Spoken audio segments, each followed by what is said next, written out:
This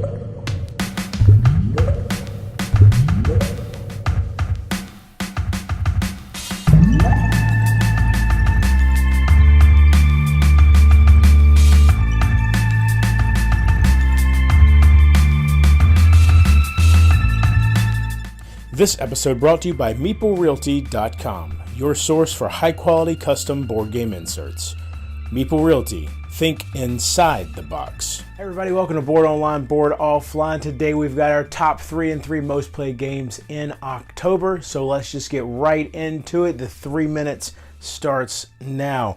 So we've got a three-way tie for the third place, which is going to be between Sushi Go, Pandemic Legacy, and Dark Souls, the board game. Now let's talk about Dark Souls. I played about 2 hours on this game, one play in October. And Dark Souls, basically, I was really excited for this because I think the video game is really cool, really neat. It's the video game is a very difficult video game, and this is a very difficult board game. However, while the video game is a grind where you're constantly fighting against the same areas of the game, because every time you die, the enemies respawn. Every time you rest, the enemies respawn. In the board game, this translates. It's more monotonous, and a lot of that is in the video game. You're discovering this world. You're slowly making your way through with almost no information and learning all about this world and learning about these monsters. Whereas in the board game, you see the entire world set out in front of you ahead of time.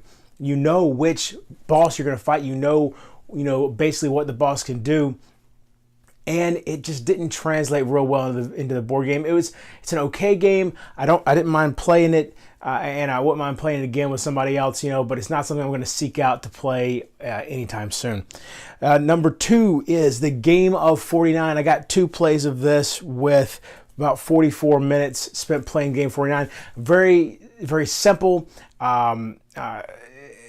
A game of bidding, really, is what it comes down to. You have a board with 49 spaces on it, and you're all bidding to put your chips on the board. And the first person to get 4 chips in a row, diagonal, horizontal, however you do it, is the winner.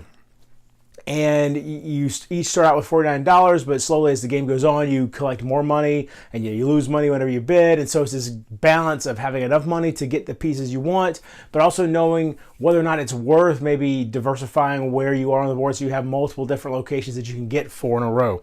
And finally, number 1 is Kingdom Death Monster. Now this one is a game I have been waiting for a long time. Very excited to finally get my hands on it. I played it 5 times in October with a total of about 8 hours spent playing the game. Kingdom Death Monster is this, it's absolutely a horror game in every sense of the word. And you are a group of 4 survivors that wake up in this world of complete darkness, total darkness all the time. And when you wake up, there's this white lion type creature just ripping into you and the other survivors, and so you have to fight it barehanded. You don't even have language. You're very primitive humans, and then if you manage to beat it, then you'll wander out from that area and you start your own civilization, and you have to build you learn language, you learn face painting, all these different things to help you in your quest to stay alive and to survive. And so that's Kingdom Death Monster. That is my number 1 game played in October. Hope you all enjoyed this video. If you did, please give it a thumbs up. If you like my channel, consider subscribing. And until next time, if you're bored online, board offline.